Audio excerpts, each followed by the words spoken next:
have been able to do, how gruesome it is when the supposed party of reform, or the party of change, or the party of the poor, or the party of the people, signs on to every pathetic abracadabra of the establishment and the ruling class and the consensus. Because when that party does that, it means that the possibility of opposition has been foreclosed. That there is a consensus whether you want it or not, or especially whether you voted for it or not. It's a consensus that is achieved by people who are willing to pay to have one, which not everyone can do. Mr. Hitchens is I've known him for nearly 30 years, and we're very good friends, and so I came to support my pal. And you still share the same politics? Yes. But he was always much more, when I first met him, he was a proselytizing Trotskyist, who sold the Daily Worker with James Fenton on the Kilburn High Street every Saturday morning, whereas I was a kind of Osric figure, pop, non-political. Christopher Hitchens said many years ago when the Cold War was ending, he said, and when the unions were bust by Margaret Thatcher, he said, the trouble with England is all the piss and vinegar's gone out of it, you know.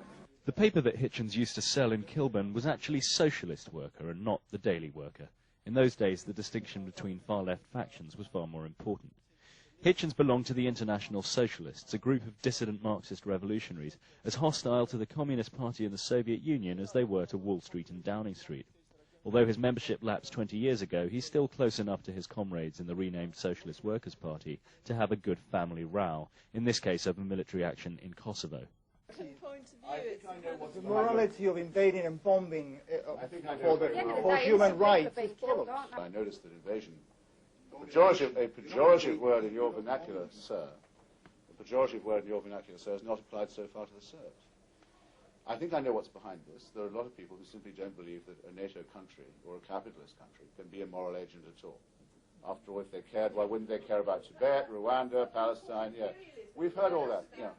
Yeah, believe me, look, I can make that case. In fact, I have made it in my sleep. We don't have to be awake to make it, after all.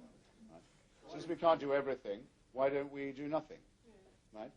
Since we didn't help the Rwandans, and no one in the peace movement said we should, militarily, why should we help Kosovo?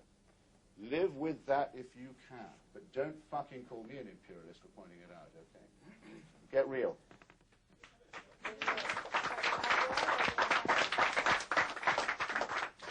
Two people, right? Body bag peace movement. It's contemptible. I remember being part of it. I remember fighting. No, I remember fighting the Viet Cong. I would do it all again.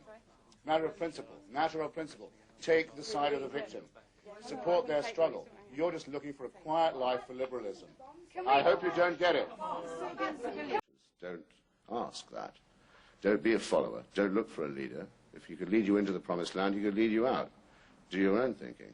And dispense with these characters who, with SDI, and with Serbia, and with China, and with all these other countries, show that they think of you as completely dispensable statistics, as people who are disposable and so on, and learn instead to think of the leaders in the same way as they think of you. That would be progress. That would be progress.